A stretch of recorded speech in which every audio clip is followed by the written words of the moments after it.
নমস্কার দর্শক বন্ধুরা, পায়লট স্পোর্টসে স্বাগত। আর আজকে মুম্বাই সিটি এফসি বনাম মোহনবাগান ম্যাচ ছিল যুবভারতী ক্রীড়াঙ্গনে। আপনারা সকলেই জানেন সেই ফাইনাল কিন্তু খুবই হতাশাজনক হার মোহনবাগানের 3-1 গোলে।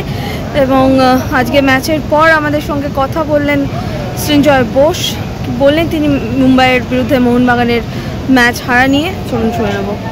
এটা দুর্ভাগ্যজনক, আর কিছু বলার নেই। এটা দুর্ভাগ্যজনক, হয়তো টিম ওভার কনফিডেন্ট হয়ে গেছিল,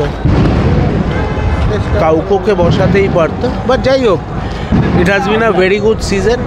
একটা ম্যাচ হয়তো খারাপ হতেই পারে।